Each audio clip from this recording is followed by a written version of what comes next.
Blog Talk Radio. Are you looking for an all-natural solution to skincare?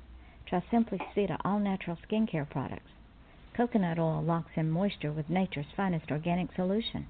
Rich with vitamin E and rejuvenating proteins, it can help with enhancing skin nourishment for wrinkles, skin damage, tissue repair, and more. Simply Cedar skincare line includes Simply Cedar coconut oil, Simply Cedar bath salts, and Simply Cedar bath gel. Get healthier-looking skin today. Order all three today for $40 at www.simplycedar.com.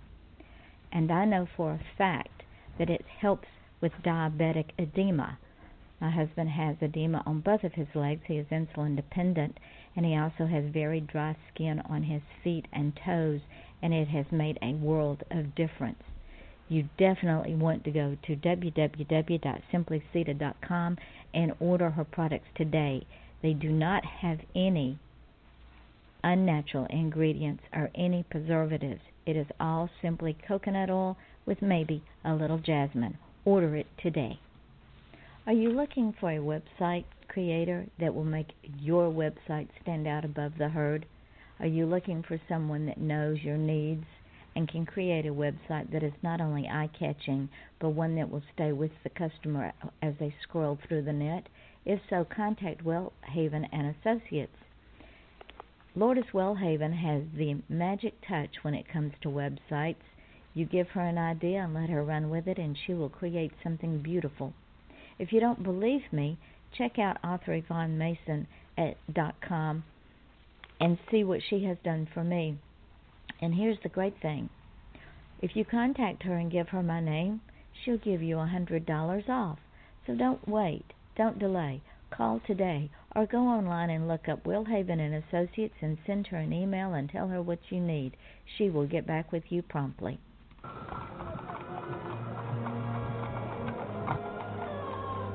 The year, 1888.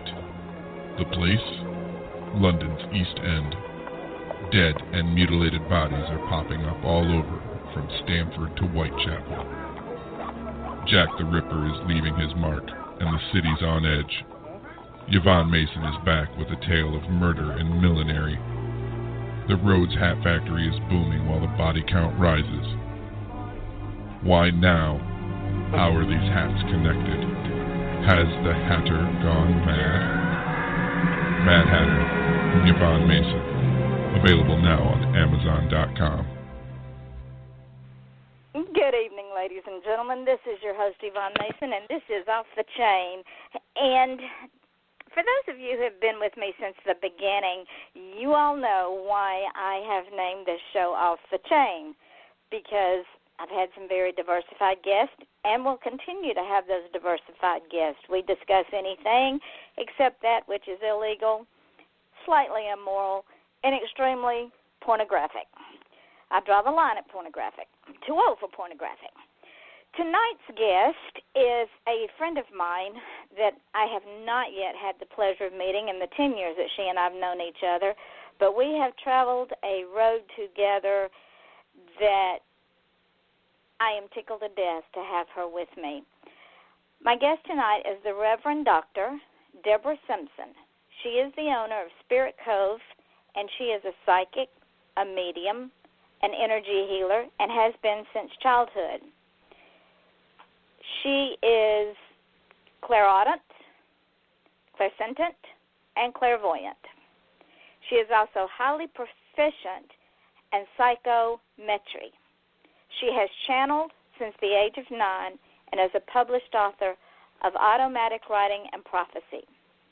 She's been providing professional psychic medium readings for more than 20 years, and she has aided in numerous paranormal investigations, both in commercial and residential settings, as well as aided in missing persons investigation.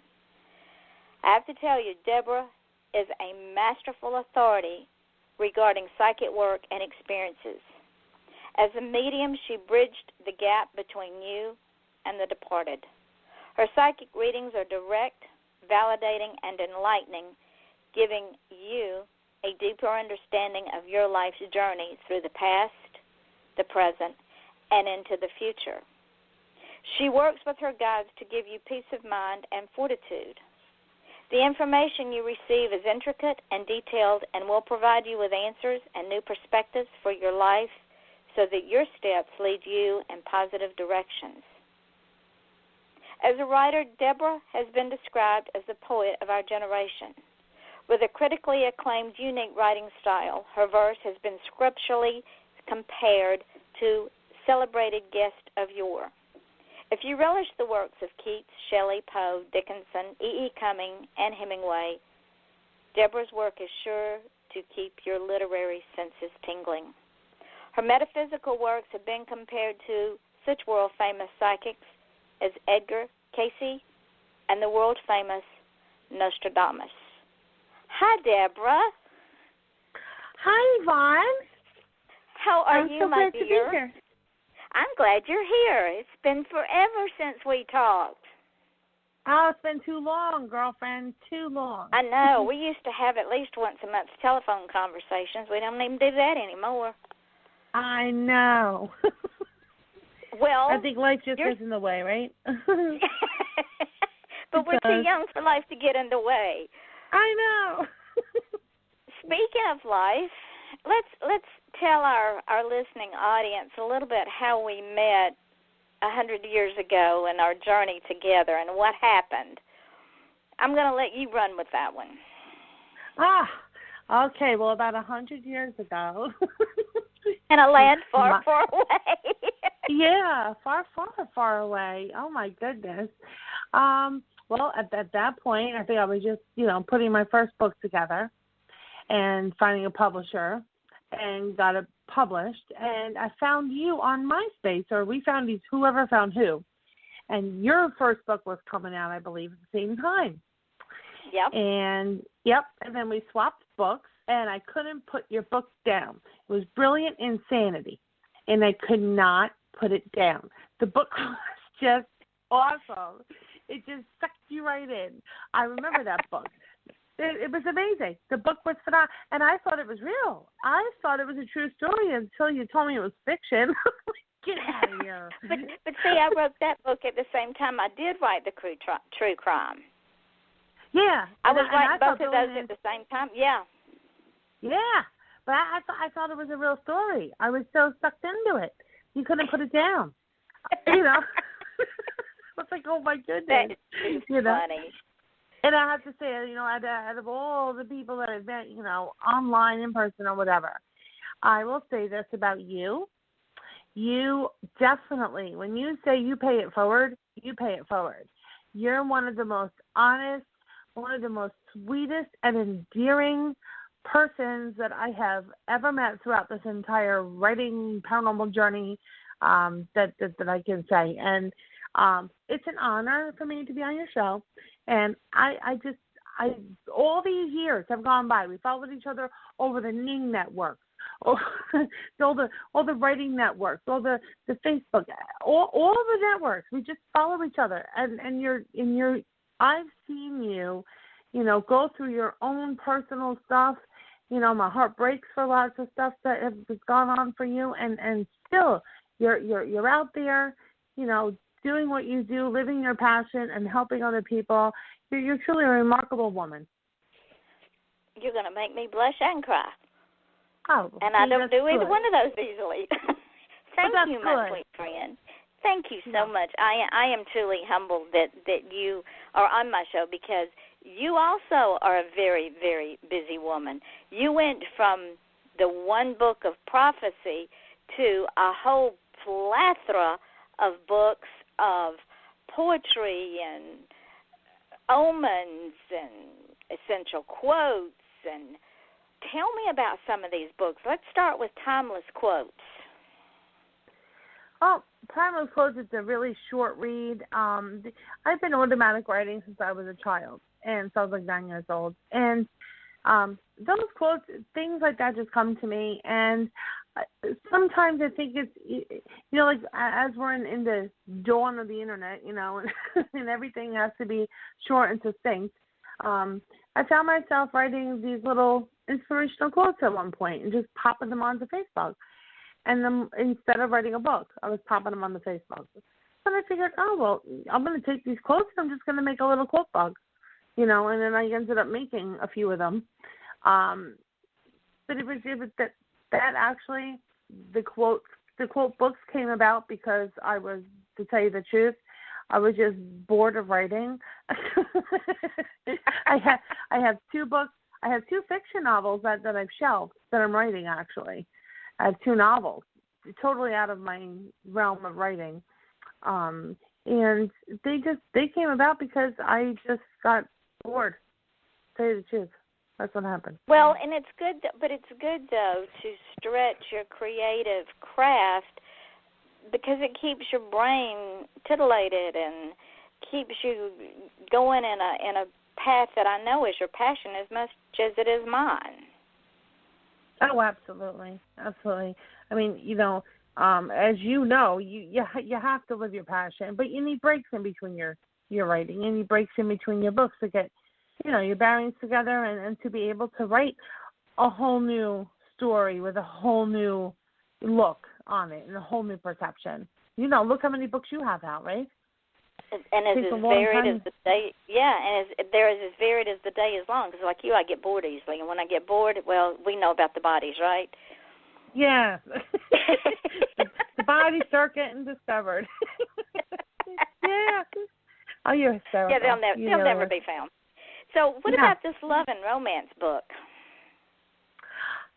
The love and romance book, that was actually a very endearing project for me. Back in the day when I was writing my books and I was really heavily into writing them and getting them out there, I did a few anthologies. And I actually collected the works of a lot of different poets from around the world. And I had a submission going. So people submitted their poetry on that topic, love and romance. I have a high bar for writing, and I have a high bar as to what I feel is good and what's not good. So I raised the bar. The submissions that I took and I published, I feel are on the level with all of our celebrated great poets around the world, dead and alive. And I feel that the writing that I picked out for that book nails the highs and the lows of love and the crashes of it. So it's good for everyone in every level of love that they're in. And, it exemplifies the good. It helps you with the bad, and it pushes you forward. It's a phenomenal collection. Tell me about, because I read this book, The Constellation of Omens. Tell our audience about this. Ladies and gentlemen, this book, it will scare you to death. So tell our audience about this book and how you came about writing this book. Yes, I'm going to tell you how I came about writing that. All throughout my life, I've written prophetic poetry. That's how all of my channeling has come through. My whole life is poetry. One day I got fed up writing poetry. And I said out loud to myself in the car one day, I said, as I'm pulling into my job, I'm pulling into the parking lot, and I hear a poem coming through my head, and I said, no, if you want me to write something, you're going to give it to me straight because I'm tired of poetry.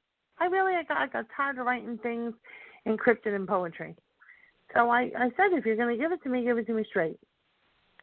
Well, that was in 2008, before the first election for president, before Obama got elected. And I remember driving home that day from work. I work full-time, 9 to 5. I'm driving home, radio blast, and blah, blah. I stop at a red light, and I'm just kind of vegging. I look up at the sky, and all of a sudden, I saw a vision in the sky. The whole sky turned red. There was a blue dividing line down it, and there were thousands and thousands of ironclad soldiers to the left and to the right of this line in the red sky. And the next thing I hear is the spiritual realm is dividing and preparing for battle. And I looked, and I my whole body went numb, and I'm dry. I'm in the car. I had to pull over. I drove home, and I opened my computer, and I wrote what I titled to be the apocalypse. And then from there, the whole book started. That book, Yvonne, I finished it.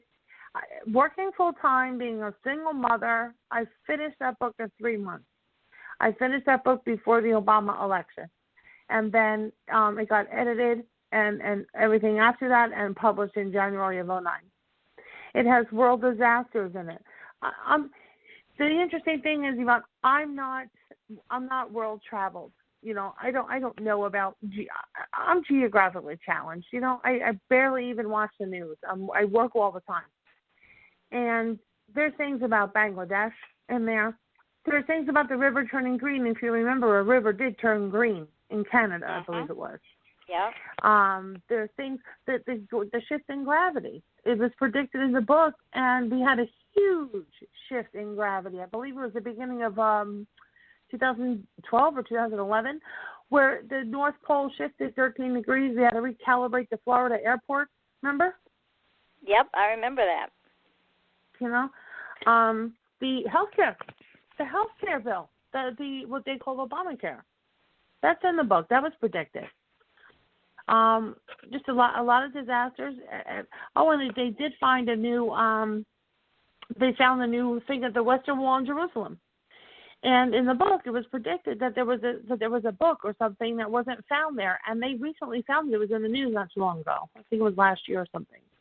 I can't keep up anymore. But there's all these different things in the book that I consider to be fiction, but they're happening.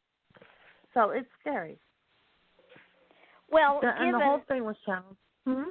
But given your abilities, and I deliberately did not define what those abilities meant when I read them, because I want to go through them one by one. But before we do that, let's talk about Tales of the Supernatural, because being a paranormal investigator is another one of your passions. So let's talk about the book first, and then we'll talk about the the things that you do, the channeling, and then we'll go into the paranormal investigations. Well, the Tales of the Supernatural, I've always been, curious, obviously, about the other side and about the unexplainable, happenings in life. So that was actually another anthology, and I made a whole, submission process, and I collected works from around the world from writers and created this book, and the imagination from the writers are phenomenal. And if not imagination, they put some of their true stories or some of, their experiences into a poetic form. So it's all about anything supernatural. Some people wrote about aliens, encounters, spirits and different, paranormal activities, but it's all in poetic form. So it flows. It's really a cool anthology. There's a lot of good writers in there too. It's all about supernatural stuff. All right, let's talk about your abilities. Now, I tell the audience that you had been channeling since you were 9 years old. Mm-hmm.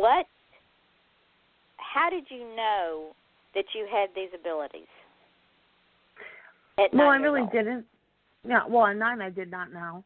I would just put myself in my room with my pad of paper and write.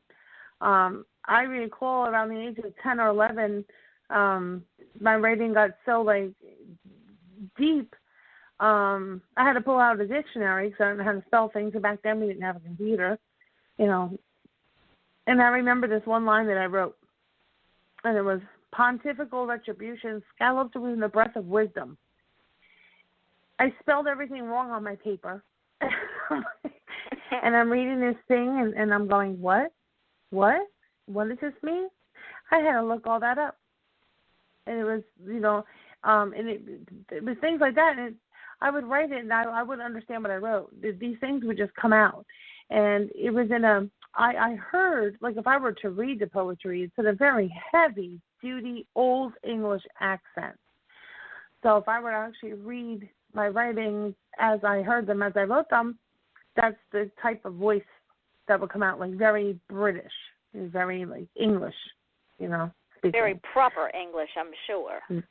Yes, extremely proper. Yes, the whom's and the to's and the what's and the for's. Very, very proper. Yeah, the Queen's extremely English, proper. as they And say. And if you listen to me talk, you'll know I'm not proper, you know? Different. You're a Jersey girl. What do they expect? Exactly. I'm from Jersey, honey. You know? You know, I'm not proper over here, you know? I'm right on the border of New York over here. So before we get too deep into your abilities, explain to my listening audience what the 3 C's are. What the 3 C's are. Uh-huh. You have you have clear hearing, clear seeing, you have clear knowing. Basically, the best way for me to describe how I am is I basically walk through life with a blank head. I don't think. My brain is actually blank on any given day. I actually, for me to think about something, I actually have to sit down and think about it. So I keep my stress level low that way too. Like my brain is basically empty and it's always on receive mode.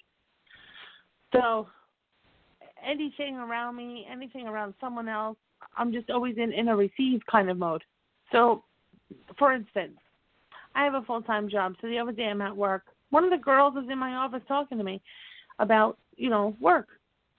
And I looked at her and I said, "Who's Grace?" She said, "What do you mean?" I said, "You know somebody named Grace." And it was her. She knew 3 women named Grace who had died. And I told her, no, it's the one with the little grandson. Well, it was her mother's friend Grace who died, and her mother happened to be still grieving over it and couldn't get past the fact that this woman Grace had passed away, and she had a little grandson. So it's like the best way to describe it is just I'm constantly receiving. I'm receiving the feelings and I don't hear voices. It's not that I hear voices. It's just that I don't even know how to explain it. You just feel it, and what you feel turns into words. It's like being an empath. Yeah. It's the best way I can describe it, because as an empath, we pick up on other people's feelings, whether they're positive or negative energy, and whatever energy they're giving off, we take that energy in. Oh, yeah. And it's go ahead. Oh, it's all based on energy. Oh, go ahead. So if you are always in a receiving mood or in a receiving mode, it must be terribly, terribly difficult not to always picking up all that energy and all those feelings from all those people. Because I have to shut down. I have to get away from people. I turn it off. So, through the years, I've learned how to turn it off. So even though my brain is perpetually blank, it just is. I know, it makes me sound stupid, right? I know. No, actually, it doesn't. It makes perfect sense. Yeah, it's off. I think about things when I have to. Put it that way. If I don't have to think about it, I don't bother. But you learn how to turn it off. Like when it's coming and it's not a good time, you just tell them, listen, it's not a good time, I'm busy. You come back at 6 o'clock tonight, I'll talk to you later. You just tell them to come back later. Well, you give them a time. Not that they're going to listen to you, but you just tell them, I'm busy right now. Go away. Do you find yourself battling with all of these different, like if you're in a room full of people, let's say you're at a gathering, do you find yourself battling with all the different emotions and all the different energy that's coming off of all the people in the room? It can definitely become overwhelming, but I do like the galleries and the seances, so I do those too, and it could be overwhelming. But I think the biggest thing is to when they're all coming at you at once, you tell them one at a time, and then they basically line up, and then you just start spitting it out one at a time, and when it's like too many people, you just tell them one at a time, I think it's a matter of taking control over it, versus letting them control you. Some of them have a really loud mouth, and some of them, like some of the deceased people, have really, like, they want messages to get across, and they want them to get across right now. So they might, like, push ahead of the rest of the group or whoever's there, you know, like, hey, me first, you know. So, they're probably pretty demanding in real life, too. Oh, yes. I've had that experience. They are. Everything you are here, your whole personality here is the same personality you're going to take with you over there. And that's what people don't understand. My mother used to tell me when I was a child, she'd say, Yvonne, whatever personality or whatever attitude you have when you're young, you can multiply it times 100 when you get old. And she's right. Yes. So yes. imagine being a cranky old sot at 100 years old and you die, and you didn't have any friends, you're mad at the world, and then you cross over. Guess what? That's right, because all we really take with us is our personality, our thoughts, and what's in our heart. That's it. You know, because you leave everything else here. And if you have all that negativity in you and stuff, that's going with you. You're going to be one heck of a nasty person over there, you know? So speaking of nasty people, tell me, you know where I'm going with this. I know where you're going. Ladies and gentlemen, this is Off the Chain, and I'm your host, Yvonne Mason. And as you can tell, we are off the chain tonight. My guest is Reverend Dr. Deborah Simpson, and she is a clairvoyant, among other things. She also does paranormal investigations, and we were just discussing how when you're young, if you're mean and nasty when you're young, you can bet your sweet bippy when you get old and die, you're still going to be mean and nasty. And Deborah's getting ready to tell me about someone who she had an encounter with over the weekend, and I have seen the video. It was not pretty. So go ahead, Deborah. Lead up to the final. Tell us what happened. Okay, so I'll lead up to the video. So what happened is I got a customer came into my store. He couldn't sleep for over a year. Actually, things have been happening to him since he was young. He doesn't sleep good. He's getting worse as he gets older. He literally goes to bed at night. He lives alone. He sees spiders on the walls. He doesn't touch them. They're not there. His bed shakes with him in it. He's getting banging on the walls, all kinds of different stuff, and he feels like he's losing his mind. He's not sleeping. So he came in for help. So I, along with the team I work with, we went out to his home this past Saturday. And we went in, and first we did a little investigation. I don't use any equipment. The people I'm with do. They set up their EVP recorders, and they have their cameras and their video and stuff like that. I go in as a medium, and I just see what I get on my own. So we went. He was definitely afraid of the attic. So, of course, we went into the attic. Now, mind you, we didn't do this at nighttime because I'm not a big fan of doing things in the dark. So, you know, we went when there's still sun out, you know. So we went into the attic, and, you know, they're setting up their equipment. You see a lot of orbs flying by and stuff like that. Before the EVP was set up, or after, I don't know when he set it up, which means that you're getting it on a recording that you have to listen to later. So it's not something that you're hearing when you're in the room physically there. You have to listen to it later. And I just felt a very negative, nasty presence in the room. And I was telling them what I was getting. Like, I'm hearing, I'm not your friend, get out. You know, just really nasty things. And next thing you know, like, my voice started getting lower. My voice started changing. My facial expression was changing. And my boyfriend was with me, and he was standing there, and he gave me this scary look, and I'm like, oh, okay, I'm getting out of here. But right before I got out, during the EVP session, this was caught on video. I had said out loud, state your name. And, you know, you wait a few seconds to let the EVP pick anything up. And then I got the name Hell, but in a very low, raspy voice. I said, Hell. Like, that's the name, Hell. Well, when my when the paranormal person, Joel, went through his video, you hear on the EVP, it says hell coming from the other side, somebody from the other side. 3 seconds later, you hear me say hell in the same kind of raspy, low voice. So it was validating for me, but it was scary at the same time that the man living in there was having this thing attack him. I didn't feel like this was an evil entity. It was just a really nasty man, like we talked about, just nasty.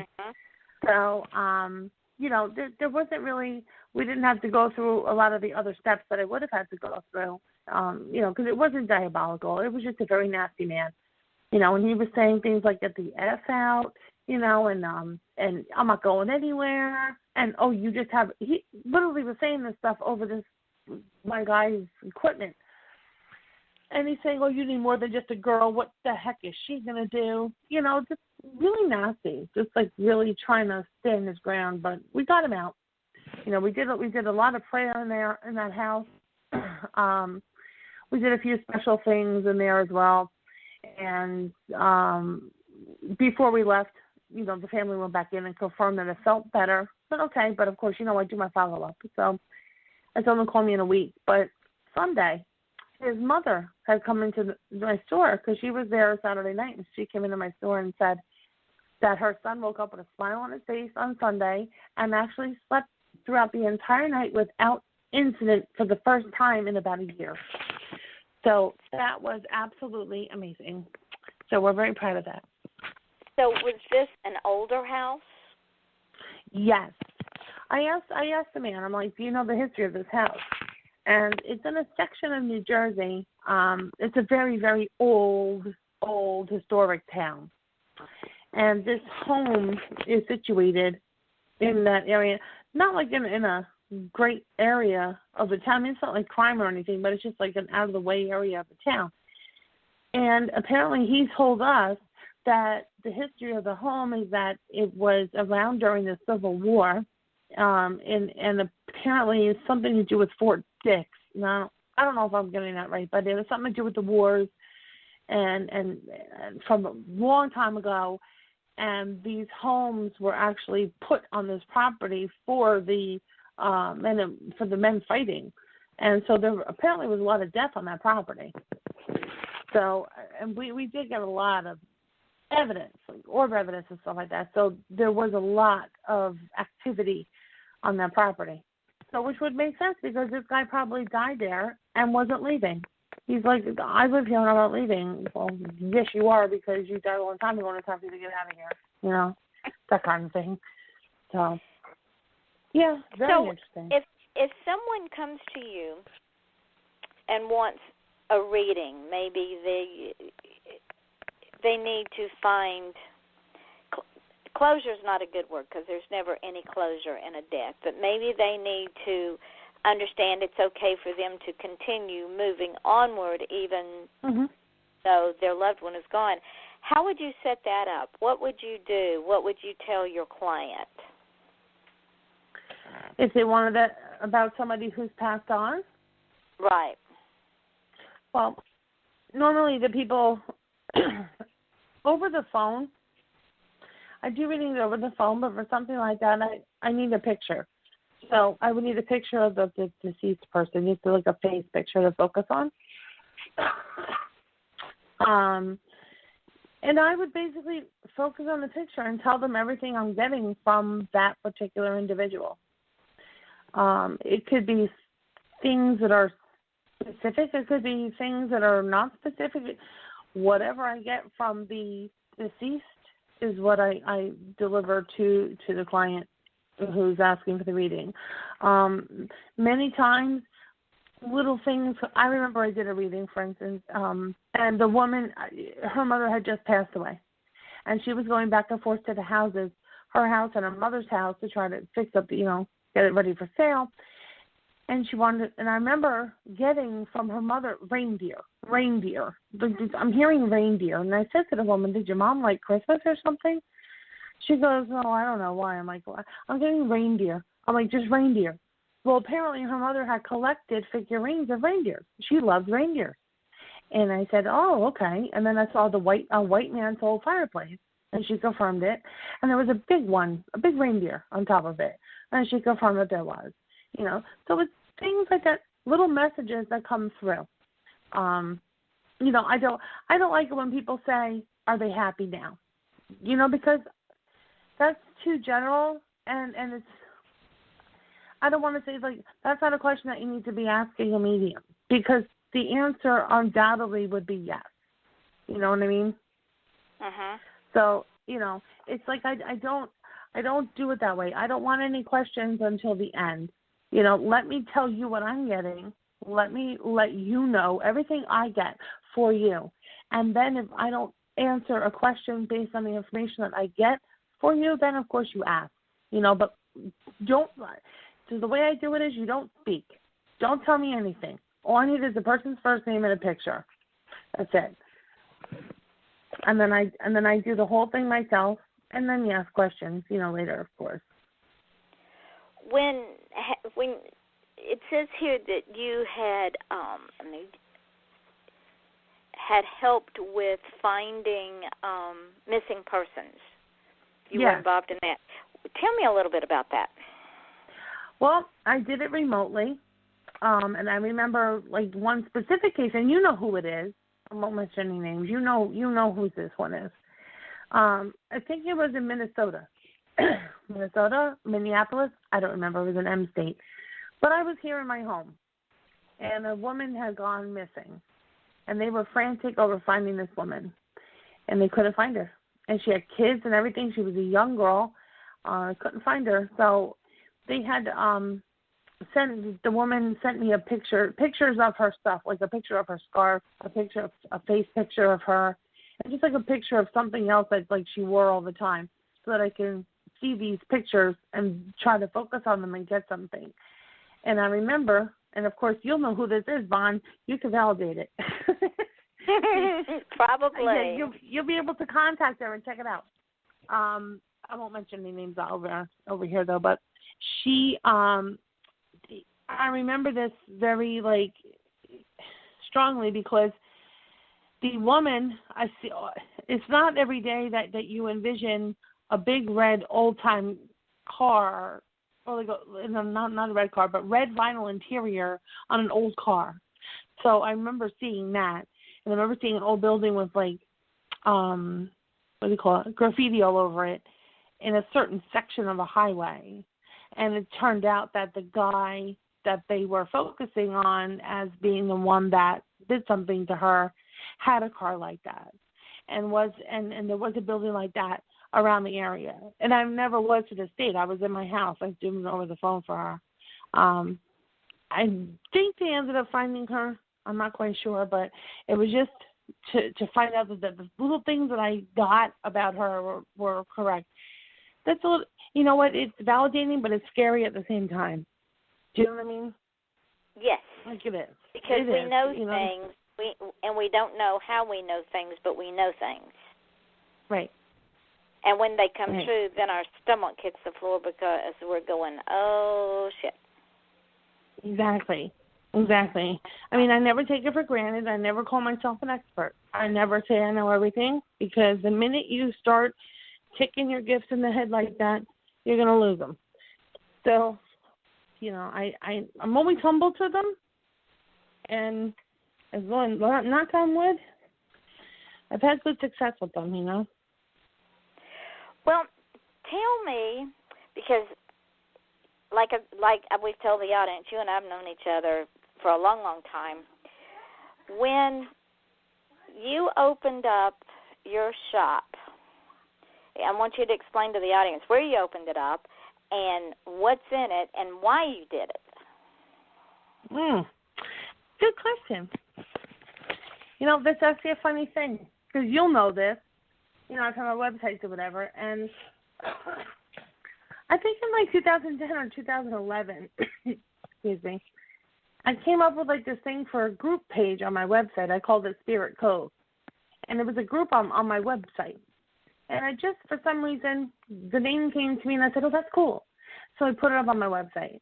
And I was going to make like a little group called Spirit Cove on the internet. And then in 2012, I'm like, no, wait, I want a business. So I LLC'd it.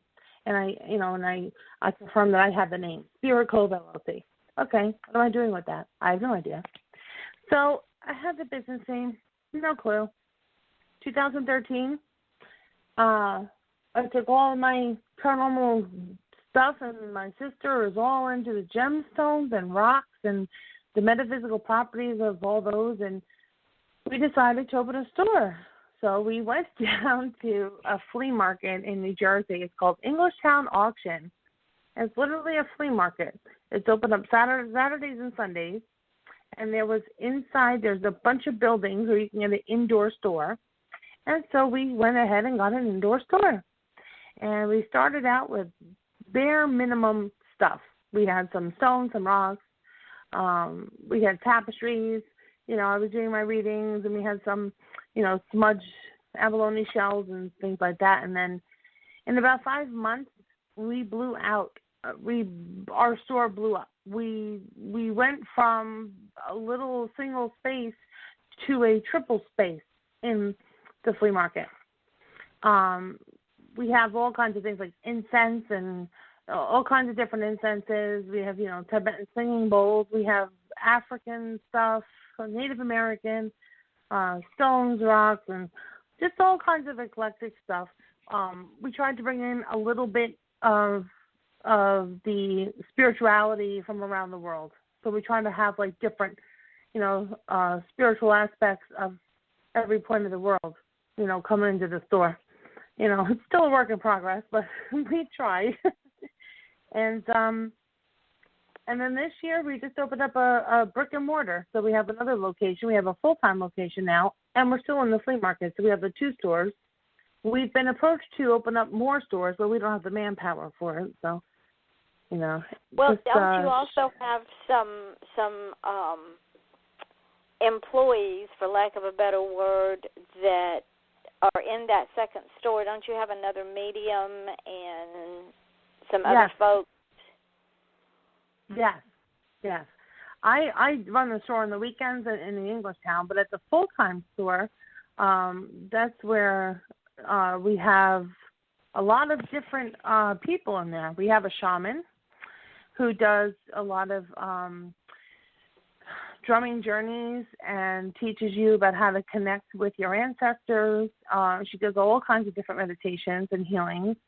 We have a Reiki practitioner in that store who also does healing sessions by appointment. We have a tarot card reader. We have a few tarot card readers in that store as well. And we have other people that come in to do these amazing workshops. We have a light language woman who comes in, and she's just amazing. When she goes into a trance and starts talking, it's just the sound that comes out of her is amazing. So we have a lot of that. We also, we bring in an astrologist, every couple of months. She does everybody's charts. We have really good readers in our store. Once a month we do the psychic fair in the store. So we do a lot of the cool events in the store. And if someone in your area or even an out-of-towner wanted to visit your store, where is it located? Oh, it's in Asbury Park. It's on 413 Bond Street, Asbury Park, New Jersey. And it's called Spirit Cove, right? Yeah, it's called Spirit Cove. It's a freestanding store on Bond Street in Asbury Park. Now, you say that you have crystals in there. We've got a few minutes. Explain to our listening audience who may not know what some of those crystals do and why you carry them. Well, we have a great selection of crystals. And my sister in our store is phenomenal with working with people with the stones. They all have different energies, and they're all associated with different chakras of the body. They're all associated with different aspects of wellness. So physical wellness, mental wellness, emotional wellness. They're all associated with different areas of the body and different aspects of the body. like for instance, amethyst. People know amethyst, and amethyst is actually an awesome stone, and we sell a lot of amethyst to help people with addiction, and this could be with alcoholism, drug addiction, and it helps with addiction, and it just helps with overall wellness. The quartz crystals, people know, people use it for negativity, to block the negativity, but what people don't know is also a quartz crystal. If you combine that, if you hold that in your hand with another crystal, such as amethyst, it'll amplify the energy of the amethyst. So you actually it becomes more powerful and more in sync with your own energy. It's really a process. It's people come in and buy the stones. Some of them come in to help them with cancer. We had people come in and ask for stones to help their loved ones with cancer. Back pain. Selenite is a wonderful stone for back pain.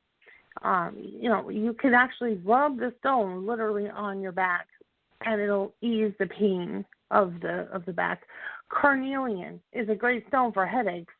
That I know from my own experience, because I was out one time, had a headache, took some Advil, didn't go away. We were at a gem show. 5 minutes later, I walked over, I see a carnelian. I'm like, oh, that's pretty. Then I picked it up, and within 5 minutes, my headache went away.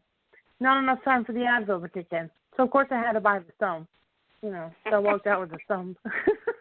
I'm like, I can get this for a lot cheaper, but I have to buy yours. All right, whatever, So, the stones are remarkable. They really are remarkable. Rose quartz. Rose quartz helps people who have, it's really good for the heart, and especially for emotional issues, too, so people are out of a relationship or they're missing someone, they're grieving, and their heart hurts. It's a very good stone to help the grieving process, to help open your heart up to love again. Some people are closed off and they can't. So it's a wonderful stone for that, too. So if someone came into your store and they were a novice and they didn't understand the power of the energy of these stones, how would your sister help them understand it without it? Oh. Because, you're going to have the naysayers that go, yeah, right. So how would she explain that in the entire earth, it's nothing but energy. We're all energy. Yeah. Everything's energy. Basically, she doesn't have to explain anything. She lets you experience everything. When you come into our stores, we don't talk to you about it. I mean, we'll answer questions, of course, and stuff like that. But we don't sit there and lecture about the stones. You come in, you tell us, what you're kind of looking for. We'll just pull the stones out. We'll put them on the counter. We won't tell you anything. We won't even tell you what they are. We don't, and it doesn't even matter about the price. And sometimes we work with people for up to 2.5 hours working with people because we want you to experience it for yourself. So, we'll show you what hands to put them in. We'll show you, you put it in one hand for something and put it in the other hand for something else because the non-dominant. So you put them in your hands and you tell us what you feel. If you don't feel anything, okay, that's fine. If you feel something, great. What do you feel? I think it's a matter of self-epiphany. I think, it's a matter of people like having their own wow moments, and we're not there to really push the sales of our products. It's not why we're there. We're there more because it's our passion. I've had my business for 3 years and I still don't pay myself. I got to be passionate about it, right? That is true. But don't you agree that as humans, and my mother and I have had this discussion for years because she has fought being an empath. She's fought it and fought it and fought it. I said, Mother, you have to stop fighting it. You just have to embrace it and control it because it's not going to go away. But as human beings, we tend to fight that which we don't understand. Absolutely. Absolutely. And I actually... Go ahead, sweetheart. Oh, no. I was going to say I welcome skeptics into my store, too. That's all. Well, and that's where I was going with that, is when you get a skeptic in there and they have that aha moment because they've allowed their minds to open up to something that they know, A, nothing about, and B, at this point don't understand it, and then it's like a light goes off. Mhm. It does. I think as human beings too, we don't learn from people telling us. We really don't. You know, our experiences and what we learn are based on our own experiences, what we feel, what we touch, what we see. It's based on our own perceptions. It's based on how we take everything in and formulate our own opinions. And we learn because we experience it ourselves. That's the key to any of it. And so when someone comes into the store who's a skeptic or, you know, never heard of this stuff and stuff like that, we don't believe in a lecture. We'll tell you a little bit about them, about the energy that comes from the earth, you know, simple stuff like that. And then you just have them hold them and experience it for themselves. And I think that's the best way for anyone to really learn about that stuff is just to connect with it on their own, you know, and learn. What I found interesting is for centuries, the Orientals and the Indians had their own medicine. In fact, even the pioneers for this discussion had their own medicine. The medicine women of the Celtic clans had their own medicines, and it worked. And we got away from that and figured out that the pharmaceutical companies knew more than the naturalists did. And I think we've hurt ourselves on many, many levels. Oh, yes, we have. As a matter of fact, I can tell you 4 things to use to beat cancer naturally that doesn't interfere with you with the doctor's medication and chemo. I know 2 people who are beating cancer using a concoction of fluorescent detox tea, maitake mushroom extract, B17 vitamin, and dandelion tea, organic dandelion. Well, dandelion tea is the best stuff for digestion I have ever had in my life. Mhm. It's because very it's good. Natural. Yeah, because it's natural. When I have all kinds of stomach issues, and because I will go and drink the dandelion tea, it works naturally. Now, if I were to spend thousands of dollars going to a doctor, he would want to put me on thousands of dollars worth of artificial medication that may or may not work and would destroy my body in the process. Exactly. Why do that? There's natural remedies. So I think we need to get back to the natural on a lot of things. We've become too dependent on pharmaceutical companies, and they're the ones making the fortune. Yes, medical care is a profitable thing. It's not nonprofit. People need to remember that. Medical is for profit. And the older remedies do work. Oh, yes, they work. So we have about 6 minutes left, Deborah. Tell our listening audience where they can find you and how they can find you so that they can come find you. Of course. Well, my business website is Spirit Cove, C-O-V, like Victor E, LLC.com. And that has both of our store locations and other good stuff that we do. We also have a newsletter, so you can sign up for that on there. And my personal site is at Deborah, DEBORAH, Simpson, SIMPSON.org. But the best way to contact me is through the Spirit Cove LLC website. We're also on Facebook at Spirit Cove LLC. Do a lot on Facebook. And yes, she does. Yeah. Ladies and gentlemen, this is Off the Chain. I am your host, Yvonne Mason. My guest tonight is the Reverend Dr. Deborah Simpson, and I say those titles very respectfully because Deborah has worked very, very hard to get where she is.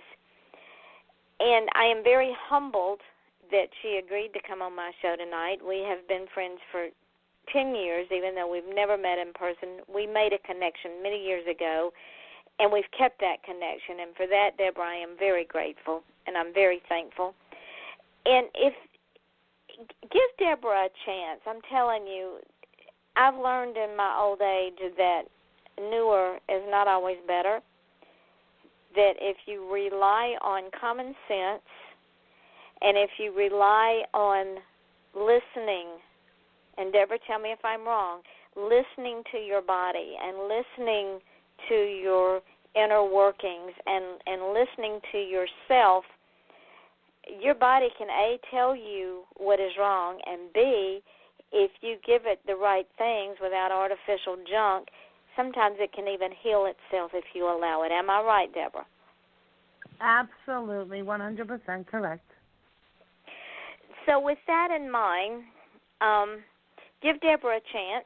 If you're in the Jersey area, go by her stores, talk to her people, and if you need a paranormal investigation, call Deborah and her team. If you feel like that you need to talk to someone that has departed, call Deborah.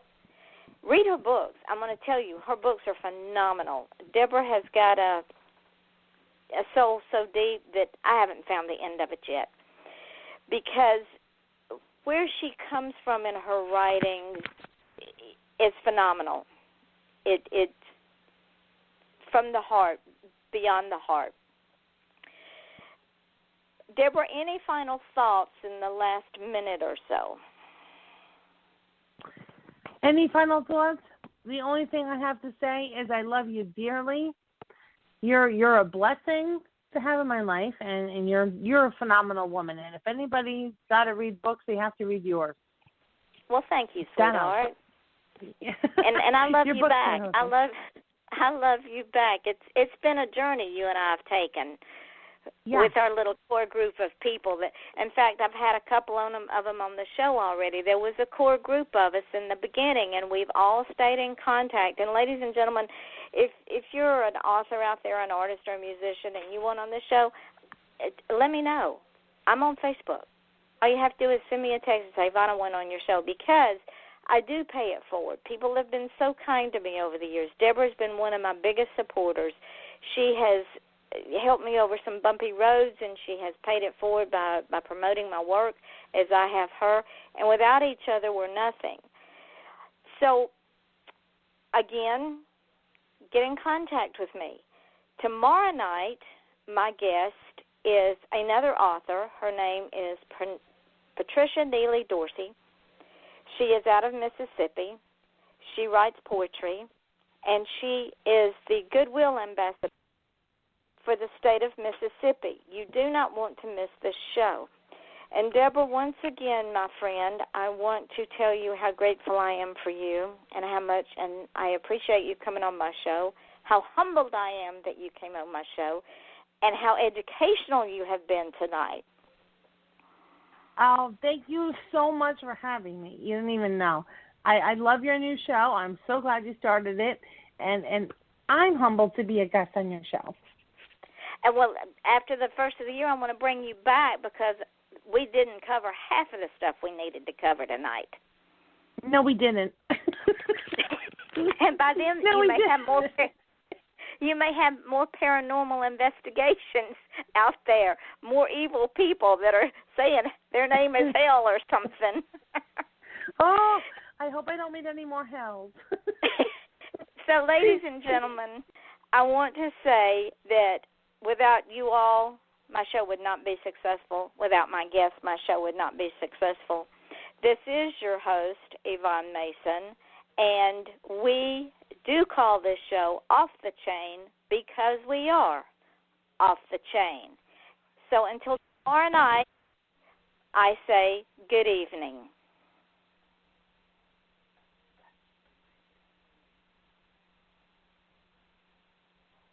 All right, Miss Deborah, the show is now over, my friend.